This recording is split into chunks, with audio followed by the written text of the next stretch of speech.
warahmatullahi wabarakatuh. Kepada yang terhormat Bapak Kepala SD Negeri Deling 1 Kecamatan Sekar, kepada yang kami hormati Bapak Ibu Guru SDN Deling 1 Kecamatan Sekar yang kami hormati. Pertama, puji syukur kehadirat Allah SWT karena pada siang hari ini kita semua masih diberikan kenikmatan oleh Allah SWT sehingga kita dapat berkumpul di gedung SDN Deling 1 ini dengan keadaan sehat walafiat. Salawat serta salam mari kita haturkan kepada beliau Rasulullah SAW dengan ucapan Allahumma shalli ala Muhammad wa ala ali Muhammad.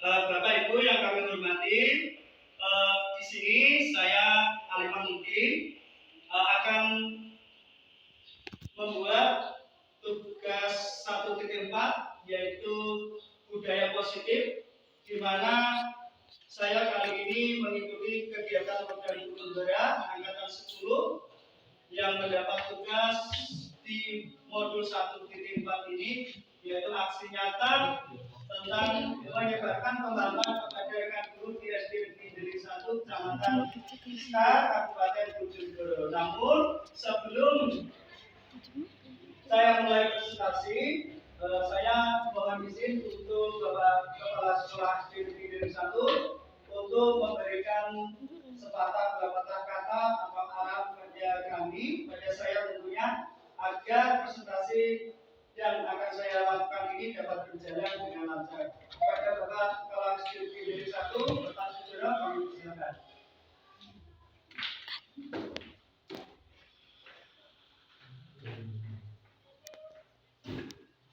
Assalamualaikum warahmatullahi wabarakatuh. Bapak Ibu sekalian yang saya hormati, pertama, marilah kita panjatkan puji syukur Allah Subhanahu wa taala karena pada hari ini kita masih diberi kesempatan, diberi kesehatan sehingga kita bisa berkumpul di ruangan ini tanpa kekurangan satu apapun. Dan yang kedua, tidak lupa salam dan selawat dihaturkan kepada junjungan kita Rasulullah Muhammad SAW yang telah membawa kita dari zaman jahiliyah ke zaman yang penuh dengan cahaya Islam. Walaupun sekarang ini masih banyak atau muncul lagi jahiliyah modern yang perlu kita waspadai. Bapak Ibu sekalian, pada hari ini rekan kita Bapak Alimah Muti sedang melaksanakan aksi nyata dari program beliau dalam mengikuti guru penggerak. Mari kita bersama-sama mendukung. Mari kita bersama-sama mendoakan semoga apa yang menjadi kegiatan dan tujuan Pak Ali dalam program guru penggerak bisa berjalan lancar dan bisa berhasil dengan memuaskan. Aksi nyata pada hari ini yang sedang beliau paparkan adalah tentang budaya positif di sekolah. Bapak Ibu sekalian, saya kira kita semua sudah paham, kita sudah mengerti apa itu budaya positif di sekolah. Apa yang dimaksud dengan budaya positif? Dan yang tidak negatif. Jadi yang positif kita lakukan dengan menghindari yang negatif. Tidak perlu hal yang besar. Kita mulai dengan hal-hal yang kecil. Budaya positif itu. Dan semampu kita. Bagaimana kalau kita tidak mampu? Ya harus mampu. Karena kita adalah seorang pendidik, kita seorang pengajar.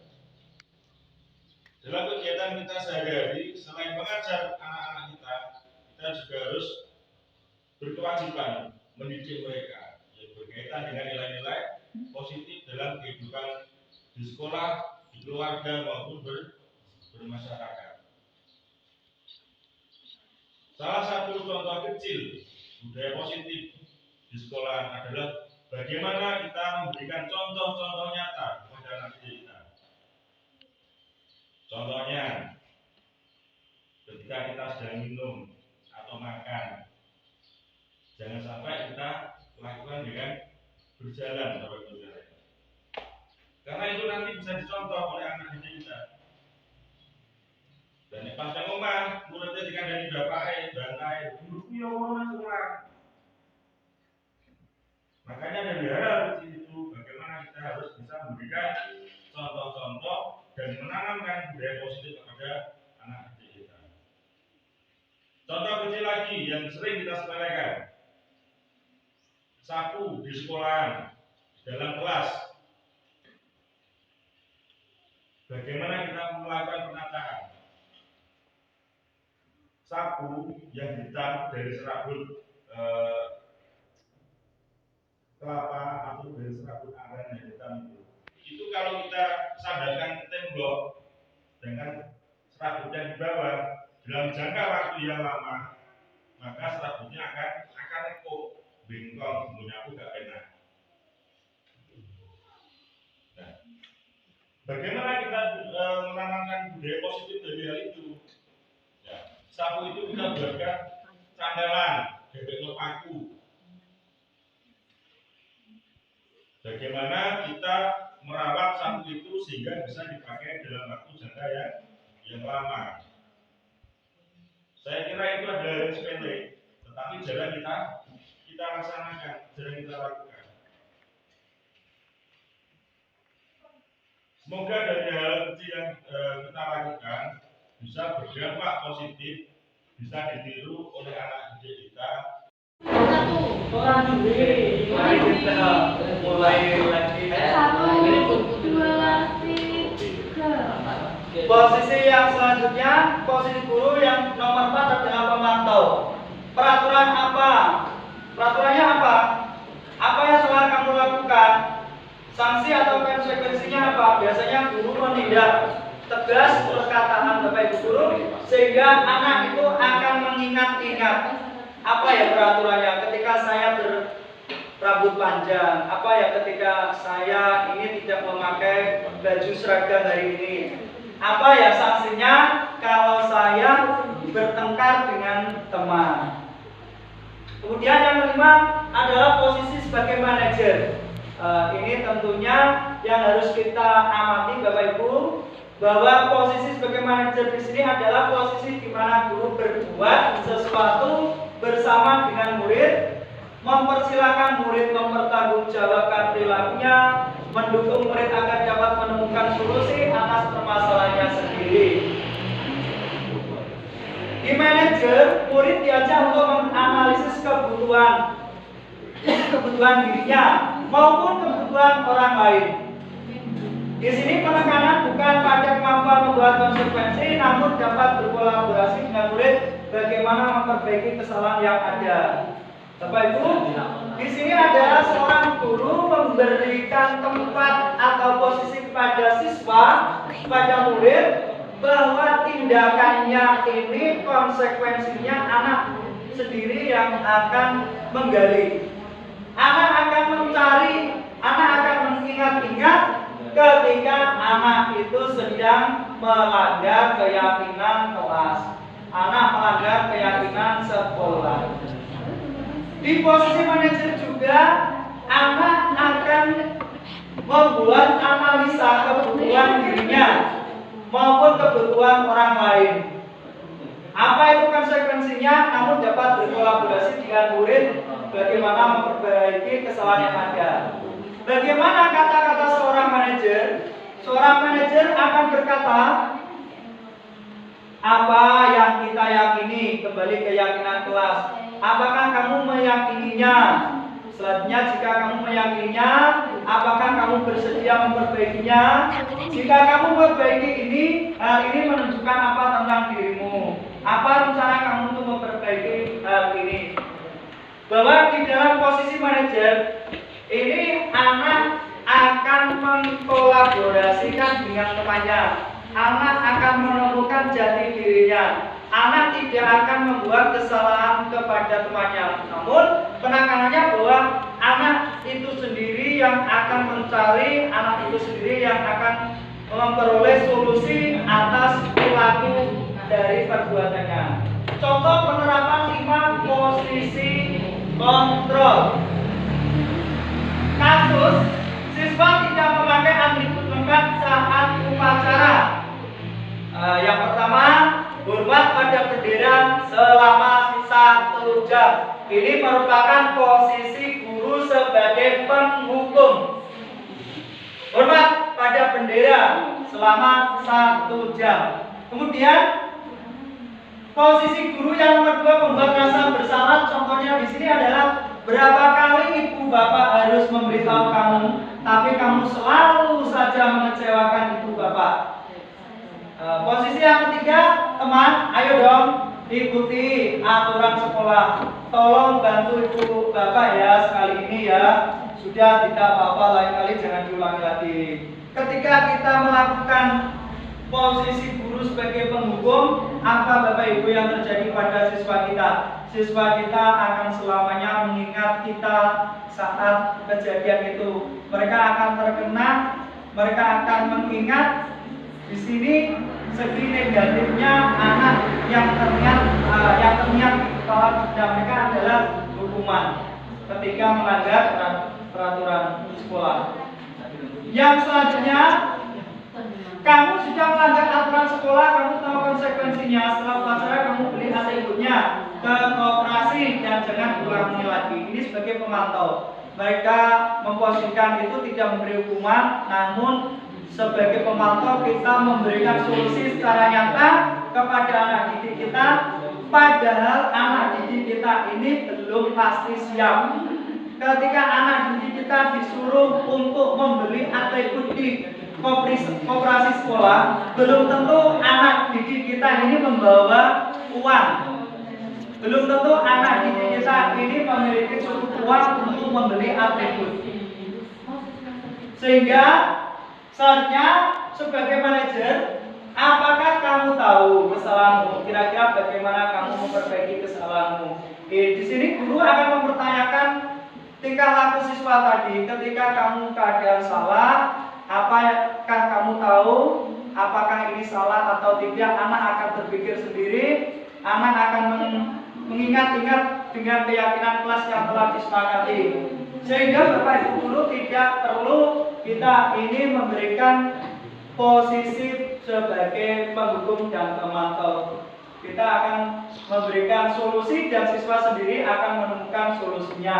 Sehingga akan disepakati bahwa siswa tidak akan melakukan kembali kesalahan yang telah ia lakukan. Sekarang ada pertanyaan, posisi kontrol apakah aku? Di sini saya kecewa sekali dengan kamu, jangan diulangi lagi. Selanjutnya, kamu sudah melanggar aturan. Selanjutnya, apa rencanamu untuk menyelesaikan masalah ini? Ayolah lakukan demi Bapak Ibu ya. Selanjutnya kamu tidak akan mendapat nilai jika tidak mengerjakannya. Di situ semua bagian dari ada posisi sebagai hukuman, ada yang sebagai pemantau, ada yang sebagai teman. Ayo lakukan demi Bapak Ibu, merupakan sebagai teman. Kamu tidak akan mendapatkan nilai jika tidak mengerjakannya. Kita memposisikan diri sebagai penghukum. Sekarang memasuki keyakinan kelas. Bapak Ibu, ada perbedaan antara peraturan tata tertib kelas, peraturan sekolah dengan keyakinan kelas. Sekarang mengapa keyakinan kelas, mengapa bukan peraturan kelas?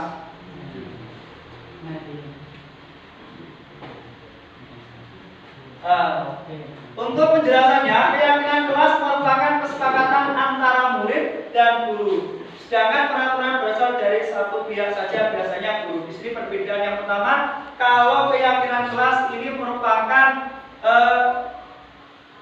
musyawarah bersama antara guru dan murid. Apa-apa saja yang harus disepakati. Nomor 1, nomor 2, misalkan nomor 1, saling menghargai, saling menghormati.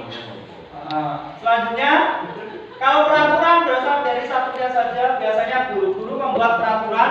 Kalau ada anak yang melanggar sesuai peraturan, maka akan mendapatkan konsekuensi dan akan mendapatkan hukuman sesuai dengan peraturan yang dibuat. Kemudian, keyakinan kelas bersumber dari ide dan harapan murid. sedangkan peraturan merupakan keinginan guru. Dilihat dari ide, ini berasal dari warga kelas.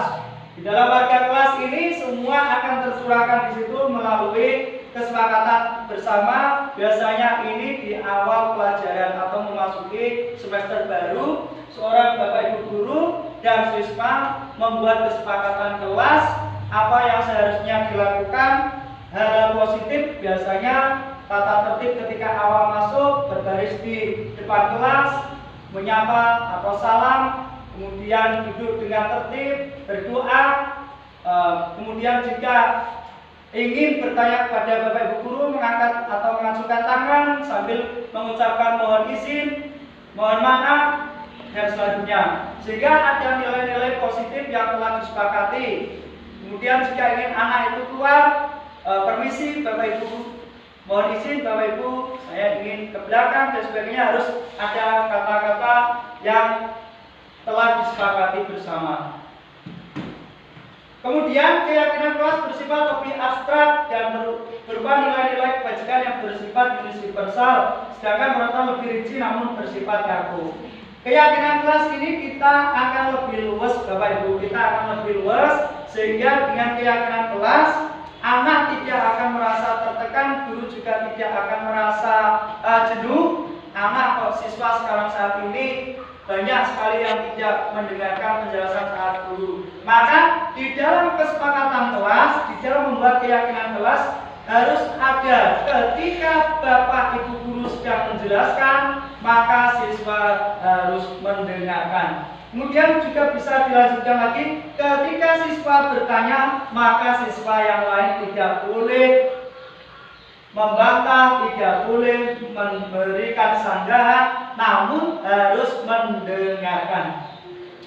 Ini bersifat luas bapak ibu, berbeda dengan peraturan. Kalau peraturan itu segala sesuatu yang akan kita kerjakan, yang akan kita lakukan sesuai dengan peraturan. Jika tidak sesuai dengan peraturan, maka kita akan memperoleh yang namanya hukuman atau konsekuensi akibat dari perbuatan yang tidak sesuai dengan peraturan yang telah dibuat. Kemudian keyakinan kelas disusun dalam bentuk kata-kata atau kalimat positif. Anak-anak di dalam membuat keyakinan kelas ini mereka akan saling usul dengan bapak ibu guru. Di dalam kesepakatan boleh beberapa pun ditulis boleh, asalkan ini kata-katanya positif dan disepakati bersama oleh warga kelas. Nah, sekarang keyakinan kelas adalah nilai-nilai kebajikan yang diyakini oleh kelas untuk menumbuhkan motivasi intrinsik dan budaya positif. Di dalam membuat keyakinan kelas ini siswa di dalam hatinya, di dalam benaknya mereka akan mengusulkan apa yang akan mereka harapkan untuk kepentingan kelas yang lebih baik, yang lebih positif dan demi kenyamanan, kesenangan, sehingga di dalam membuat keyakinan kelas ini nanti tidak ada salah satu siswa yang keinginannya ini tidak tercover. Setiap anak jika memiliki ide yang sama, maka akan dikelompokkan sehingga setelah ide-ide muncul dari setiap anak positif itu kemudian akan kita susun menjadi keyakinan kelas. Dan dilanjutkan anak-anak membuat tanda tangan bahwa mereka ikut serta terlibat di dalam pembuatan keyakinan kelas. Keyakinan kelas ini sifatnya adalah abstrak, bersifat umum, berupa pernyataan universal, dibuat sesuai dengan kondisi kelas, sekolah sehingga mudah diterapkan. Semua warga sekolah, warga kelas dilibatkan saat membuat keyakinan kelas atau sekolah. Biasanya yang menjadi anak ini kekompakannya kurang itu ketika di dalam melaksanakan piket kelas. Di dalam melaksanakan piket kelas, anak ini sering mencari keselamatan. Kadang anak ini lupa bahwa ketika saatnya piket darinya anak itu piket, biasanya tidak melaksanakan piket. Nah, di dalam keyakinan kelas ini harus ada yang mengingatkan, harus ditunjuk siapa yang bagian mengingatkan bahwa besok ini adalah piketnya si Budi. besok ini adalah piketnya si Anton. Seperti itu. Harus ada yang mengingatkan. Dan juga ketika anak di dalam melaksanakan piket ini juga harus mengembalikan barang-barang sesuai dengan tempatnya, merapikan kondisi kelas serapi mungkin sehingga di dalam kegiatan belajar mengajar selanjutnya siswa bisa senang, bisa nyaman dan tidak ada yang terganggu. Apa sekarang peraturan kelas? Peraturan kelas di sini penekanan kalimatnya adalah sebagai kalimat perintah atau kalimat anjuran. Kembalikan barang ke tempatnya. Ini dilarang mengganggu orang lain. Hadir sekolah 15 menit sebelum pembelajaran dimulai. Dilarang melakukan kekerasan, bergantian atau menunggu giliran. Biasanya di dalam peraturan kelas ini anak-anak sering kita jumpai ketika sedang mengembalikan, biasanya di perpustakaan. Anak kurang rapi di dalam menata buku yang telah mereka ambil. Anak kurang rapi ketika anak ini mengambil buku pada tempatnya, mengembalikannya lupa. Sehingga anak ini kurang tertib. Buku yang sudah ditata rapi sehingga akan berantakan. Kemudian ketika sekolah, anak juga harus hadir 15 menit sebelum pembelajaran dimulai. Ini merupakan bagian dari peraturan kelas. Sekarang perbedaannya, apa itu keyakinan kelas?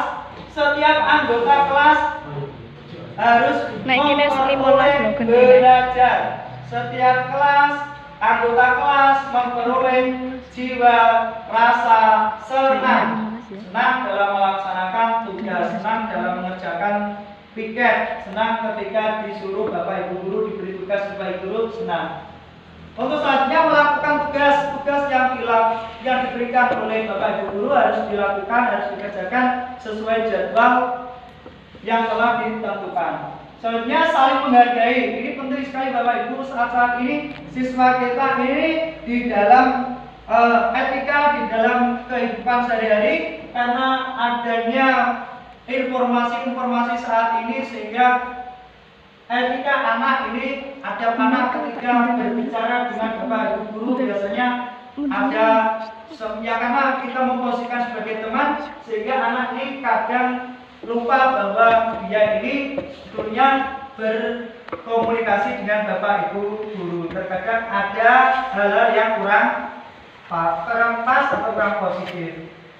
Sehingga ketika dia anak cowok dan cewek biasanya ini ketika di dalam kelas kita harus juga menghindari bullying. Karena setiap anak yang mendapat bullying itu mereka akan teringat, mereka akan memperoleh psikis yang negatif sehingga akan mengganggu konsentrasinya dalam belajar. Yang selanjutnya keyakinan kelas adalah selalu bersikap positif. Positive thinking, anak-anak harus kita bekali bahwa kalian harus memiliki sikap yang positif baik dalam melaksanakan kegiatan di sekolah maupun kegiatan yang ada di rumah. Sekarang segitiga restitusi. Apa itu segitiga restitusi?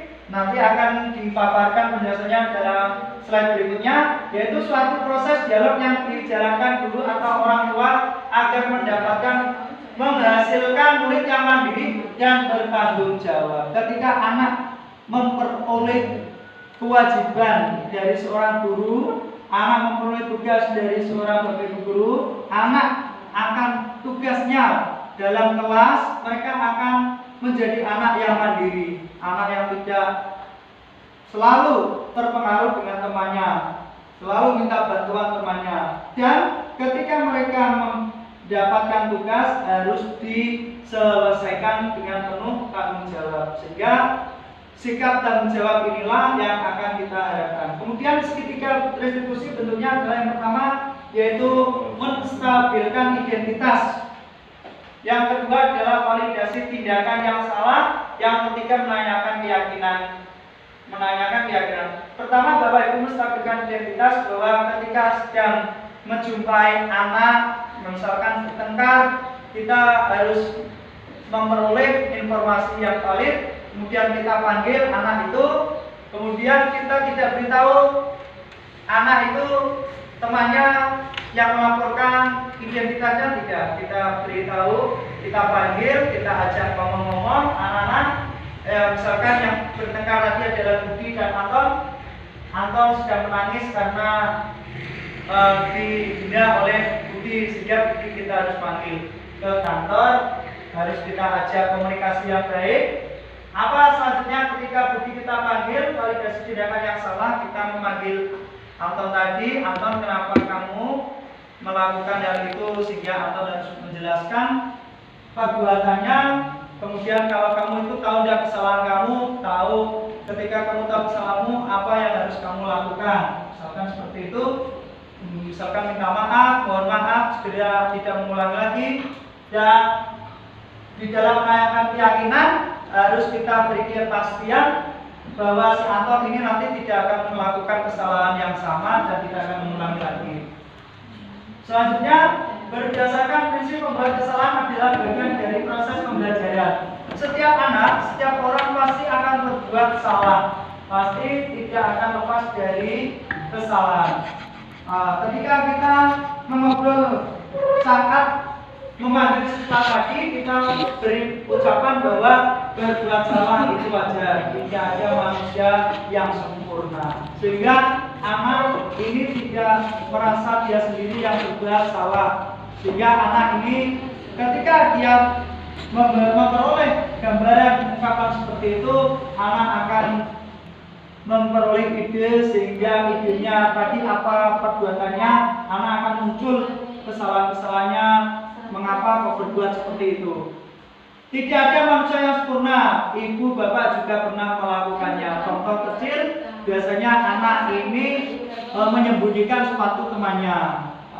Ini nanti anak juga akan ditanya, mengapa kamu sembunyikan sepatunya temanmu, sehingga dia akan menjelaskan seperti itu, bahwa sepatu temannya saya sembunyikan, sebetulnya ini adalah bercanda, iseng, dan ini kamu tidak boleh melakukan kesalahannya atau kamu ingin melanjutkan kesalahannya. Sebetulnya anak ini nanti pasti akan menjawab. Ketika kita juga harus menghindari pertanyaan tidak boleh, tapi kita harus menggantinya dengan menggunakan kata-kata mengapa kamu lakukan itu.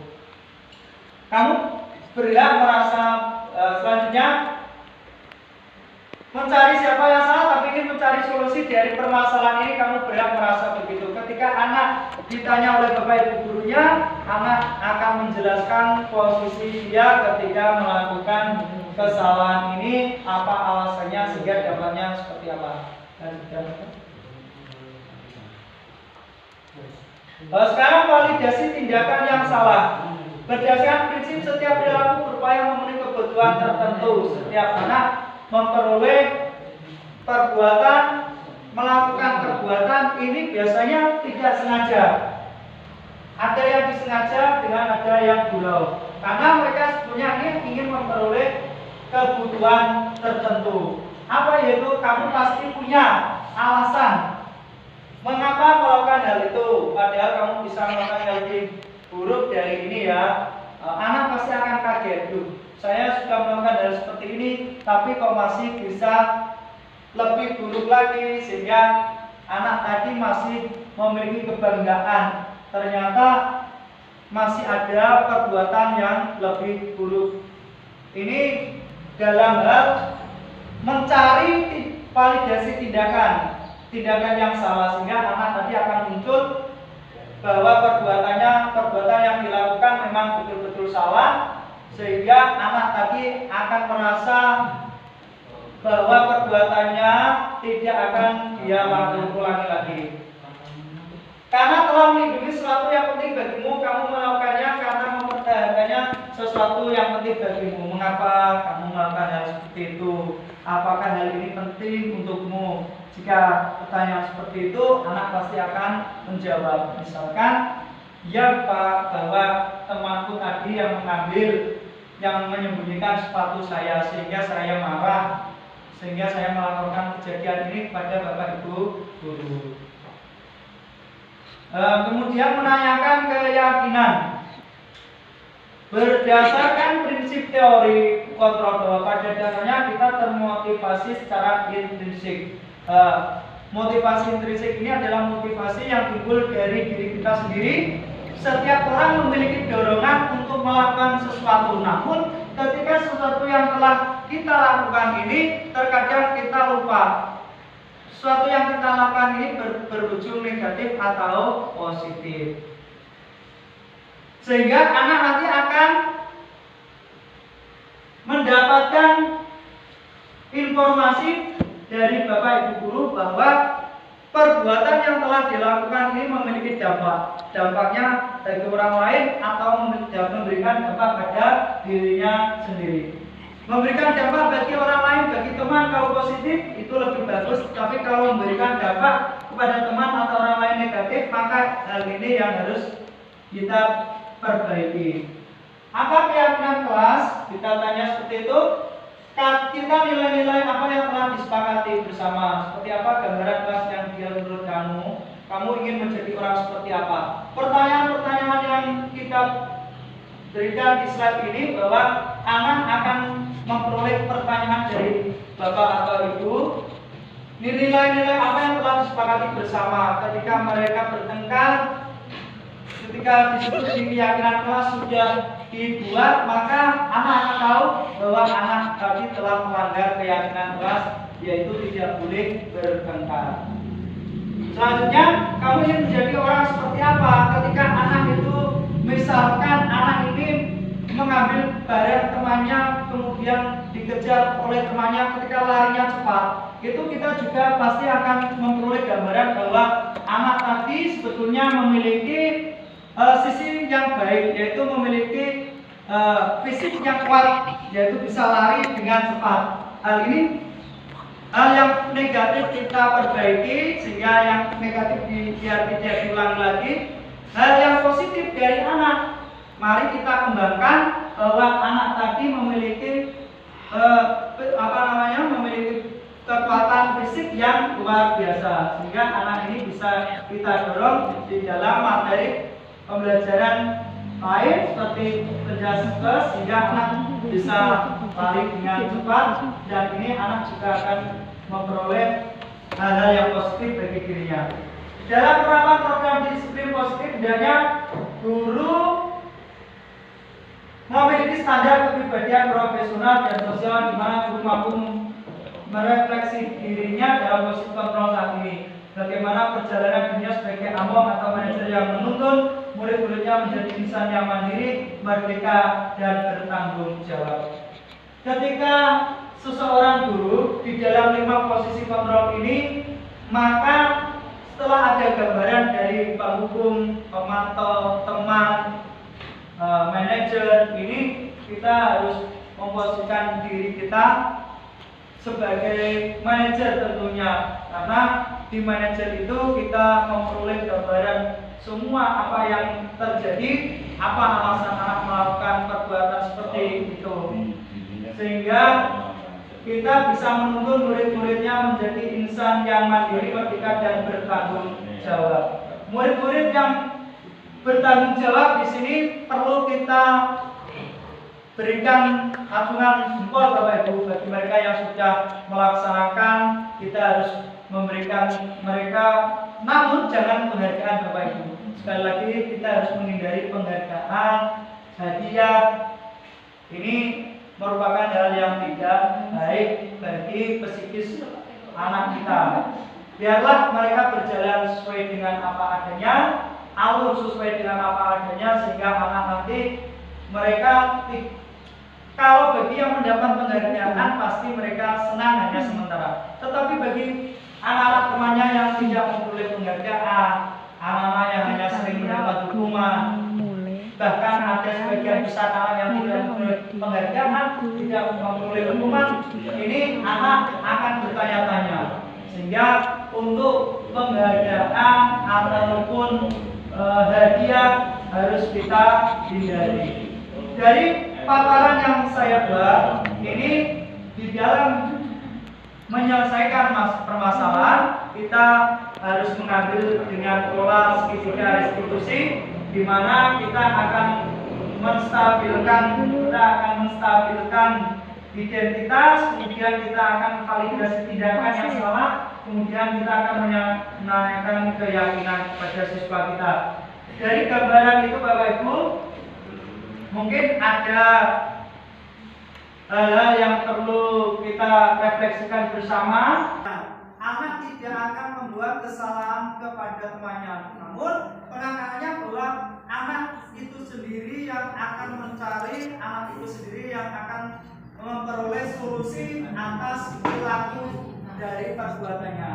Contoh penerapan 5 posisi kontrol. Kasus siswa tidak memakai atribut lengkap saat upacara.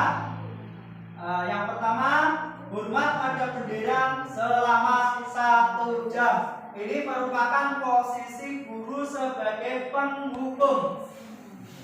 Hormat pada bendera selama 1 jam. Kemudian posisi guru yang kedua, membuat rasa bersalah. Contohnya di sini adalah berapa kali ibu bapak harus memberitahu kamu, tapi kamu selalu saja mengecewakan ibu bapak. Posisi yang ketiga, teman, ayo dong ikuti aturan sekolah. Tolong bantu ibu bapak ya sekali ini ya. Sudah, tidak apa-apa, lain kali jangan diulangi lagi. Ketika kita melakukan posisi guru sebagai penghukum, apa Bapak Ibu yang terjadi pada siswa kita? Siswa kita akan selamanya mengingat kita saat kejadian itu. Mereka akan terkenang, mereka akan mengingat. Di sini segi negatifnya anak yang teringat di kepala kita mereka adalah hukuman ketika melanggar peraturan sekolah. Yang selanjutnya, kamu sudah melanggar aturan sekolah, kamu tahu konsekuensinya. Setelah upacara kamu beri atributnya ke koperasi dan jangan ulangi lagi. Ini sebagai pemantau. Mereka memposisikan itu tidak memberi hukuman, namun sebagai pemantau kita memberikan solusi secara nyata kepada anak didik kita. Padahal anak didik kita ini belum pasti siap. Ketika anak didik kita disuruh untuk membeli atribut di koperasi sekolah, belum tentu anak didik kita ini membawa uang. Belum tentu anak didik kita ini memiliki cukup uang untuk membeli atribut. Sehingga selanjutnya sebagai manajer, apakah kamu tahu kesalahanmu? Kira-kira bagaimana kamu memperbaiki kesalahanmu? Di sini guru akan mempertanyakan tingkah laku siswa tadi. Ketika kamu keadaan salah, apakah kamu tahu apakah ini salah atau tidak? Anak akan berpikir sendiri. Anak akan mengingat-ingat dengan keyakinan kelas yang telah disepakati. Sehingga Bapak Ibu guru tidak perlu kita ini memberikan posisi sebagai penghukum dan pemantau. Kita akan memberikan solusi dan siswa sendiri akan menemukan solusinya. Sehingga akan disepakati bahwa siswa tidak akan melakukan kembali kesalahan yang telah ia lakukan. Sekarang ada pertanyaan, posisi kontrol apakah aku? Di sini saya kecewa sekali dengan kamu, jangan diulangi lagi. Selanjutnya, kamu sudah melanggar aturan. Selanjutnya, apa rencanamu untuk menyelesaikan masalah ini? Ayo lakukan ini Bapak Ibu ya. Selanjutnya kamu tidak akan mendapat nilai jika tidak mengerjakannya. Di situ semua bagian dari ada posisi sebagai hukuman, ada yang sebagai pemantau, ada yang sebagai teman. Ayo lakukan demi Bapak Ibu merupakan sebagai teman. Kamu tidak akan mendapatkan nilai jika tidak mengerjakannya. Kita memposisikan diri sebagai penghukum. Sekarang memasuki keyakinan kelas. Bapak Ibu, ada perbedaan antara peraturan tata tertib kelas, peraturan sekolah dengan keyakinan kelas. Sekarang mengapa keyakinan kelas? Mengapa bukan peraturan kelas?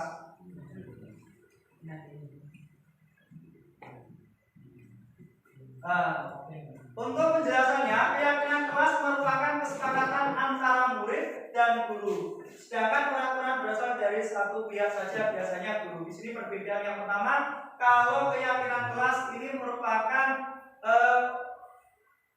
musyawarah bersama antara guru dan murid. apa-apa saja yang harus disepakati. Nomor 1, nomor 2, misalkan nomor 1 saling menghargai, saling menghormati. Selanjutnya, kalau peraturan berasal dari satunya saja, biasanya guru-guru membuat peraturan. Kalau ada anak yang melanggar sesuai peraturan, maka akan mendapatkan konsekuensi dan akan mendapatkan hukuman sesuai dengan peraturan yang dibuat. Kemudian, keyakinan kelas bersumber dari ide dan harapan murid, sedangkan peraturan merupakan keinginan guru. Dilihat dari ide, ini berasal dari warga kelas. Di dalam warga kelas ini semua akan tersurahkan di situ melalui kesepakatan bersama. Biasanya ini di awal pelajaran atau memasuki semester baru, seorang bapak ibu guru dan siswa membuat kesepakatan kelas apa yang seharusnya dilakukan. Hal-hal positif biasanya tata tertib ketika awal masuk, berbaris di depan kelas, menyapa atau salam, kemudian duduk dengan tertib, berdoa. Kemudian jika ingin bertanya kepada bapak ibu guru, mengangkat atau mengacungkan tangan sambil mengucapkan mohon izin, mohon maaf, dan selanjutnya, sehingga ada nilai-nilai positif yang telah disepakati. Kemudian jika ingin anak itu keluar, permisi bapak ibu, mohon izin bapak ibu, saya ingin ke belakang dan sebagainya, harus ada kata-kata yang telah disepakati bersama. Kemudian keyakinan kelas bersifat lebih abstrak dan berupa nilai-nilai kebajikan yang bersifat universal, sedangkan peraturan lebih rinci namun bersifat kaku. Keyakinan kelas ini kita akan lebih luas bapak ibu, kita akan lebih luas sehingga dengan keyakinan kelas anak tidak akan merasa tertekan, guru juga tidak akan merasa jenuh. Anak atau siswa sekarang saat ini banyak sekali yang tidak mendengarkan penjelasan saat guru. Maka di dalam kesepakatan kelas, di dalam membuat keyakinan kelas harus ada ketika bapak ibu guru sedang menjelaskan, maka siswa harus mendengarkan. Kemudian juga bisa dilanjutkan lagi, ketika siswa bertanya, maka siswa yang lain tidak boleh membantah, tidak boleh memberikan sanggahan, namun harus mendengarkan.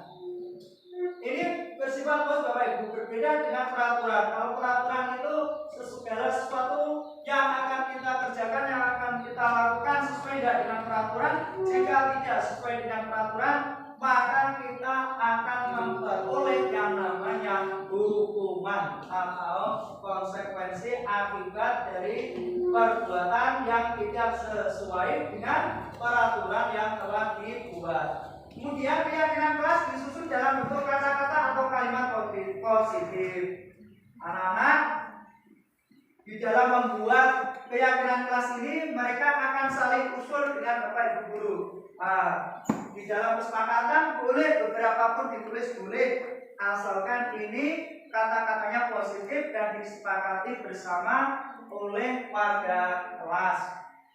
Nah, sekarang keyakinan kelas adalah nilai-nilai kebajikan yang diyakini oleh kelas untuk menemukan motivasi intrinsik dan budaya positif. Di dalam membuat keyakinan kelas ini, siswa di dalam hatinya, di dalam benaknya, mereka akan mengusulkan apa yang akan mereka harapkan untuk kepentingan kelas yang lebih baik, yang lebih positif, dan demi kenyamanan, kesenangan, sehingga di dalam membuat keyakinan kelas ini nanti tidak ada salah satu siswa yang keinginannya ini tidak tercover. Setiap anak jika memiliki ide yang sama, maka akan dikelompokkan sehingga setelah ide muncul dari setiap anak positif itu kemudian akan kita susun menjadi keyakinan kelas. Dan dilanjutkan anak-anak membuat tanda tangan bahwa mereka ikut serta terlibat di dalam pembuatan keyakinan kelas. Keyakinan kelas ini sifatnya adalah abstrak, bersifat umum, berupa pernyataan universal, dibuat sesuai dengan kondisi kelas, sekolah sehingga mudah diterapkan. Semua warga sekolah, warga kelas dilibatkan saat membuat keyakinan kelas atau sekolah. Biasanya yang menjadi anak ini kekompakannya kurang itu ketika di melaksanakan piket kelas, anak ini sering mencari keselamatan. Kadang anak ini lupa bahwa ketika saatnya piket darinya anak itu piket, biasanya tidak melaksanakan piket. Nah, di dalam keyakinan kelas ini harus ada yang mengingatkan, harus ditunjuk siapa yang bagian mengingatkan bahwa besok ini adalah piketnya si Budi, besok ini adalah piketnya si Anton. Seperti itu, harus ada yang mengingatkan. Dan juga ketika anak di dalam melaksanakan piket ini juga harus mengembalikan barang-barang sesuai dengan tempatnya, merapikan kondisi kelas serapi mungkin sehingga di dalam kegiatan belajar mengajar selanjutnya siswa bisa senang, bisa nyaman, dan tidak ada yang terganggu. Apa sekarang peraturan kelas? Peraturan kelas di sini penekanan kalimatnya adalah sebagai kalimat perintah atau kalimat anjuran. Kembalikan barang ke tempatnya. Nih, dilarang mengganggu orang lain. Hadir sekolah 15 menit sebelum pembelajaran dimulai. Dilarang melakukan kekerasan, bergantian atau menunggu giliran. Biasanya di dalam peraturan kelas ini anak-anak sering kita jumpai ketika sedang mengembalikan, biasanya di perpustakaan. Anak kurang rapi di dalam menata buku yang telah mereka ambil. Anak kurang rapi ketika anak ini mengambil buku pada tempatnya, mengembalikannya lupa, sehingga anak ini kurang tertib. Buku yang sudah ditata rapi sehingga akan berantakan. Kemudian ketika sekolah, anak sudah harus hadir 15 menit sebelum pembelajaran dimulai. Ini merupakan bagian dari peraturan kelas. Sekarang perbedaannya, apa itu keyakinan kelas? Setiap anggota kelas harus memperoleh belajar. Setiap kelas, anggota kelas memperoleh jiwa rasa senang.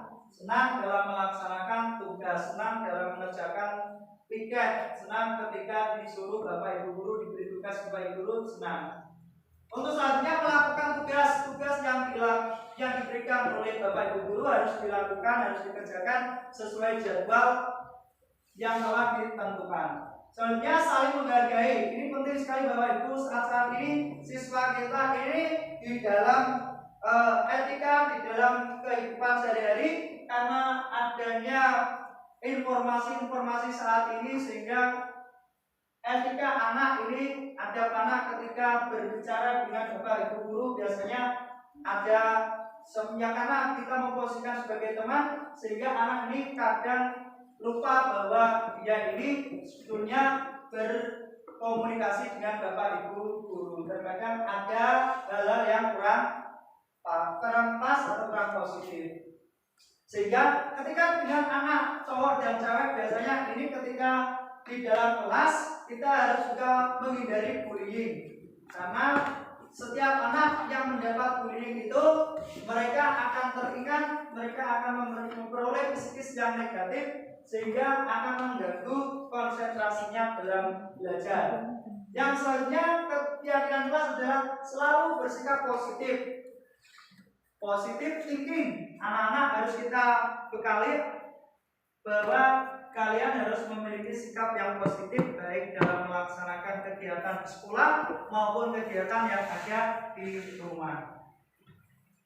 Sekarang segitiga restitusi. Apa itu segitiga restitusi? Nanti akan dipaparkan penjelasannya dalam slide berikutnya, yaitu suatu proses dialog yang dijalankan guru atau orang tua agar menghasilkan murid yang mandiri dan bertanggung jawab. Ketika anak memperoleh kewajiban dari seorang guru, anak memperoleh tugas dari seorang bapak ibu guru, anak akan tugasnya dalam kelas, mereka akan menjadi anak yang mandiri, anak yang tidak selalu terpengaruh dengan temannya, selalu minta bantuan temannya, dan ketika mereka mendapatkan tugas harus diselesaikan dengan penuh tanggung jawab, sehingga sikap tanggung jawab inilah yang akan kita harapkan. Kemudian segitiga restitusi bentuknya adalah yang pertama, yaitu menstabilkan identitas.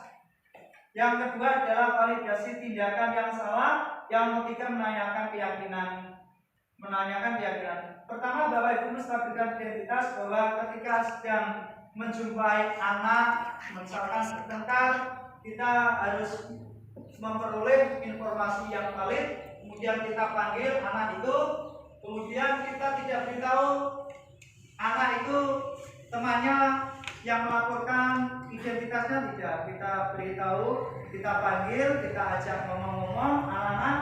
Misalkan yang bertengkar tadi adalah Budi dan Anton sedang menangis karena dihina oleh Budi, sehingga Budi kita harus panggil ke kantor, harus kita ajak komunikasi yang baik. Apa selanjutnya ketika Budi kita panggil, validasi tindakan yang salah, kita memanggil Anton tadi. Anton, kenapa kamu melakukan hal itu? Sehingga Anton harus menjelaskan perbuatannya. Kemudian kalau kamu itu tahu tidak kesalahan kamu, tahu ketika kamu tahu kesalahanmu apa yang harus kamu lakukan. Misalkan seperti itu, misalkan minta maaf, mohon maaf, segera tidak mengulangi lagi. Dan di dalam menanyakan keyakinan harus kita beri kepastian bahwa si Anton ini nanti tidak akan melakukan kesalahan yang sama dan tidak akan mengulangi lagi. Selanjutnya, berdasarkan prinsip membuat kesalahan adalah bagian dari proses pembelajaran. Setiap anak, setiap orang pasti akan berbuat salah, pasti tidak akan lepas dari kesalahan. Ketika kita mengobrol saat memanggil siswa tadi, kita beri ucapan bahwa berbuat salah itu wajar, tidak ada manusia yang sempurna, sehingga anak ini tidak merasa dia sendiri yang berbuat salah. Sehingga anak ini ketika dia memperoleh gambaran ungkapan seperti itu, anak akan memperoleh ide, sehingga idenya tadi apa perbuatannya, anak akan muncul kesalahan-kesalahannya, mengapa kau berbuat seperti itu. Tidak ada manusia yang sempurna, ibu bapak juga pernah melakukannya. Contoh kecil, biasanya anak ini menyembunyikan sepatu temannya. Ini nanti anak juga akan ditanya, mengapa kamu sembunyikan sepatunya temanmu, sehingga dia akan menjelaskan seperti itu, bahwa sepatu temannya saya sembunyikan sebetulnya ini adalah bercanda, iseng, dan ini kamu tidak boleh melakukan kesalahannya atau kamu ingin melanjutkan kesalahannya. Sebetulnya anak ini nanti pasti akan menjawab. Ketika kita juga harus menghindari pertanyaan tidak boleh, tapi kita harus menggantinya dengan menggunakan kata-kata mengapa kamu lakukan itu. Kamu berhak merasa selanjutnya mencari siapa yang salah, tapi ingin mencari solusi dari permasalahan ini. Kamu berhak merasa begitu. Ketika anak ditanya oleh bapak ibu gurunya, anak akan menjelaskan posisi dia ketika melakukan kesalahan ini, apa alasannya, sehingga dapatnya seperti apa. Sekarang validasi tindakan yang salah. Berdasarkan prinsip setiap perilaku berupaya memenuhi kebutuhan tertentu. Setiap anak memperoleh perbuatan, melakukan perbuatan ini biasanya tidak sengaja. Ada yang disengaja dengan ada yang gurau. Karena mereka sebetulnya ini ingin memperoleh kebutuhan tertentu. Apa yaitu kamu pasti punya alasan mengapa melakukan hal itu, padahal kamu bisa melakukan yang lebih buruk dari ini ya. Anak pasti akan kaget, saya sudah melakukan hal seperti ini, tapi kok masih bisa lebih buruk lagi, sehingga anak tadi masih memiliki kebanggaan. Ternyata masih ada perbuatan yang lebih buruk. Ini dalam hal mencari validasi tindakan yang salah, sehingga anak tadi akan muncul bahwa perbuatan yang dilakukan memang betul-betul salah, sehingga anak tadi akan merasa bahwa perbuatannya tidak akan dia ulangi lagi. Karena telah melindungi sesuatu yang penting bagimu, kamu melakukannya karena mempertahankannya sesuatu yang penting bagimu. Mengapa kamu melakukan hal seperti itu? Apakah hal ini penting untukmu? jika pertanyaan seperti itu, anak pasti akan menjawab. Misalkan, ya Pak, bahwa temanku tadi yang menyembunyikan sepatu saya sehingga saya marah, sehingga saya melaporkan kejadian ini kepada Bapak Ibu guru. Kemudian menanyakan keyakinan. Berdasarkan prinsip teori kontrol bahwa pada dasarnya kita termotivasi secara intrinsik. Motivasi intrinsik ini adalah motivasi yang timbul dari diri kita sendiri. Setiap orang memiliki dorongan untuk melakukan sesuatu, namun ketika sesuatu yang telah kita lakukan ini terkadang kita lupa.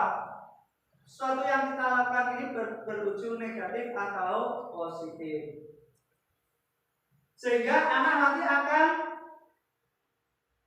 mendapatkan informasi dari Bapak Ibu guru bahwa perbuatan yang telah dilakukan ini memiliki dampaknya bagi orang lain atau memberikan dampak pada dirinya sendiri. Memberikan dampak bagi orang lain, bagi teman kalau positif itu lebih bagus, tapi kalau memberikan dampak kepada teman atau orang lain negatif, maka hal ini yang harus kita perbaiki. Apa keyakinan kelas? Kita tanya seperti itu. Kita nilai-nilai apa yang telah disepakati bersama? Seperti apa gambaran kelas yang ideal menurut kamu? Kamu ingin menjadi orang seperti apa? Pertanyaan-pertanyaan yang kita berikan di slide ini bahwa anak akan memperoleh pertanyaan dari Bapak atau Ibu. Nilai-nilai apa yang telah disepakati bersama? Ketika mereka bertengkar, ketika di situ di keyakinan kelas sudah dibuat, maka anak akan tahu bahwa anak tadi telah melanggar keyakinan kelas, yaitu tidak boleh bertengkar.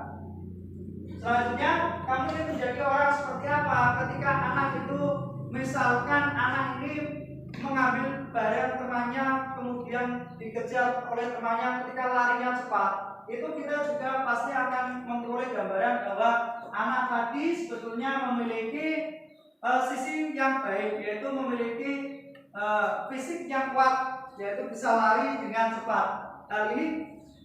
Hal yang negatif kita perbaiki sehingga yang negatif biar tidak diulangi lagi.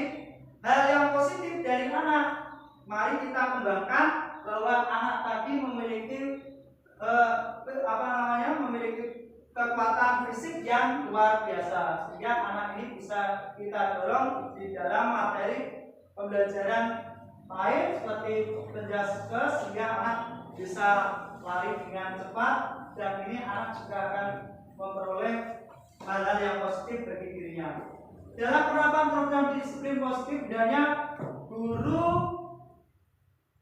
memiliki standar kepribadian profesional dan sosial di mana guru mampu merefleksi dirinya dalam posisi kontrol saat ini. Bagaimana perjalanan dirinya sebagai among atau manajer yang menuntun murid-muridnya menjadi insan yang mandiri, merdeka, dan bertanggung jawab. Ketika seseorang guru di dalam 5 posisi kontrol ini, maka setelah ada gambaran dari penghukum, pemantau, teman, manajer, ini kita harus memposisikan diri kita sebagai manajer tentunya, karena di manajer itu kita memperoleh gambaran semua apa yang terjadi, apa alasan anak melakukan perbuatan seperti itu, sehingga kita bisa menuntun murid-muridnya menjadi insan yang mandiri, merdeka, dan bertanggung jawab.